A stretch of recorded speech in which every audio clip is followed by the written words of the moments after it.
I just did a review for Skyway Robbery. By the time this video goes up, that video will be up as well. Skyway Robbery. It's an obscure game. Game Salute. You know, Game Salute. Starling Games, yeah. Yeah, which is now split off into 4 different brands. Starling picked up all the games that Game Salute normally has. They made a Kickstarter game. The game came out about 2 years ago called Skyway Robbery, which is like Ocean's 11 but in steampunk. Right, and players hire gangs, compete with other players to steal the loot. It has got a giant footprint. It has a board the size of Legends of Andor. So, like, Matt, you know Legends of Andor. So, a game board that big for this Skyway Robbery. It's got amazing artwork. You can't even find it on their website. Game Salute has buried that game to such an extent. Yeah. They made a sequel which didn't pass Kickstarter, didn't succeed. They made no. They didn't even try to relaunch it or try to do it again. So that was it. They one shot to try to boot up a sequel on Kickstarter, failed, and then the game got buried. I picked it up on a last chance sale from 401, and it weighs 5 pounds, 5.5 pounds, because the boards are like that thick, and there's like so there's just a brick of boards, which is this location you throw down. It is a fun game. But I was like, man, I have a lot of steampunk games. But a lot of steampunk games, I think there's tons of steampunk games. I think the genre is a poison pill. I'm done with steampunk, really. I just can't take any more of it. It's not that. It's that, but it seems like, it seems like the genre, everybody makes steampunk games. Yeah. I think steampunk games are a poison pill. I think your game is doomed to fail. Because I have 5 steampunk games. I think one of them is the only game that's Steampunk Rally, which we mentioned. Steampunk Rally, fun game, but all the other Steam games I have, every single one of them has been a game that nobody has got no airfare. Yeah. Sky Traders, Planet Steam, Steam Park, games that aren't very popular anymore. Leviathans. Yeah, there you go. There's another one. I think against the genre. I'm sure there are I'm sure we'll think of a steampunk game that's popular. But all the way, I have 5 steampunk games. What's that other steampunk game you were going to buy off me? It was The World of Smog on Majesty's Service. Yeah, that was a steampunk one. It was a Simon game. Didn't do so well. I don't know. I think steampunk may be a poison pill. Yeah. Which is, I think people are just done with it, kind of like Zombie. But Zombie still seems to have a little bit of life in it. Zombie still has weight. Yeah. It still has weight. But steampunk is... I don't know, which is weird too, because... But when you think about it too, when you see people dressed up in conventions as zombies and stuff, you're just like, alright. When you see people dressed up in steampunk and stuff, you're like, oh... I don't... It depends. There's 2 ways about that. If it's a really good steampunk costume, I'm like, hey, good steampunk costume. If it's a pre-bought one, because there was one year a girl was walking around in a steampunk costume, and I'm like, my fiance has the exact same costume at home. Bought that off of Amazon because it's such a mass market. You can just buy a steampunk costume, so it loses a bit of its appeal. Yeah. I think it's. I think steampunk for steampunk's sake isn't going to do very well. But yeah, Skyway Robbery Steampunk didn't do very well. Sky Traders, which is another game that's never been touched on Dice Tower. I did a review for Planet Steam because no one touched that on Dice Tower. Also a steampunk game. Like these, I'm sure I'll look around and I'll find a steampunk game that's popular that they're still making games for. I cannot for the life of me think of one. No, I can't either. He really wants attention. But yeah, that's what I think. I think that it's unfortunate that which means I'm worried about Steampunk Rally. Scythe. I'm not calling that steampunk. It's steampunk. It's not. Yeah, it is not. Is. I would not call it steampunk because that gets into that stupid conversation. This is a stupid conversation. This is not a stupid conversation.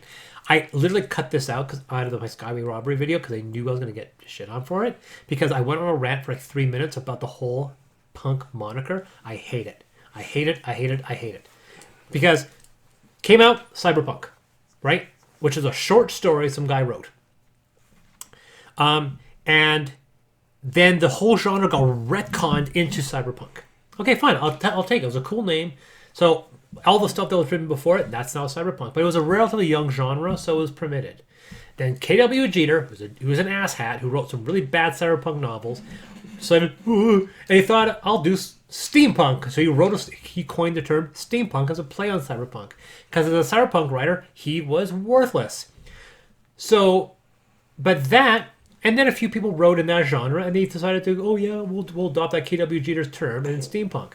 But then what pissed me off is that when everyone retroactively took all the Victorian speculative fiction from the 1900s and said, that's steampunk now. I'm like, no, it's not. It's Victorian speculative science fiction. They weren't writing steampunk in the 19th century. That was just science fiction. Right? But they did that. They took all the H.G. Wells stuff and said, now it's called steampunk. And there's things that are steampunk. But then people said, no, steampunk is Victorian, 18th century, 19th century. That's steampunk. Everything else is not steampunk. But they go, ooh, weird. And then they said, Wild Wild West is steampunk. And it was like, oh, no, it's not. And then but instead of just saying, no, steampunk is Victorian, is future, is retro sci-fi Victorian age. Okay, we're using steam power. And that became defined. But instead of leaving it alone, they just made up new punks. And that really drew my ire because they created sandal punk, stitch punk, biopunk. What was it? Atomic punk, diesel punk. There's a rococo punk. Right? Biopunk, biopunk is something like, a biopunk example is Bioshock. Bioshock is biopunk. Right? Sandalpunk is any futuristic stuff in the old ancient Greece. That's going to be called a sandalpunk now. Right? And there's clockpunk, which is not steampunk, because clockpunk is a generic steampunk. So let me guess, Clockwork Orange. No, clockpunk is the steampunk that's not Victorian. Right? So like Hugo and other things are, and not only that, because Old West steampunk wasn't considered steampunk because it wasn't Victorian, it got its own name. I can't remember the name for it now. But even though it really was called the Weird West genre, they said, no, it's a punk genre now. Like, fuck you. It is not a punk genre, it's just Weird West. And they did the exact same thing with Atomic Punk. Atomic Punk is called Art Deco. It's an Art Deco science fiction. I love that. I love that genre. I love the visual appeal. Sky Captain, The World of Tomorrow, people call steampunk. It's not steampunk. I don't see any steam in it. It's Art Deco. But now, they said, no, it's not steampunk. It's Atomic Punk. So now, Sky Captain, World of Tomorrow is Atomic Punk. Do you remember the game? Oh, God. Well, Alien Frontiers. Alien Frontiers. It's Atomic Punk. It's got that old. Yes, it does have that retro. Yeah, a lot of the sci-fi. So does Red Planet. Mission Red Planet is most certainly Atomic Punk, but people call it steampunk, and they're wrong. The other one that annoys me, it's Art Deco, but you needed one because every time period. So 50s was Atomic Punk, 19th century was steampunk. You needed something for in between. That became diesel punk.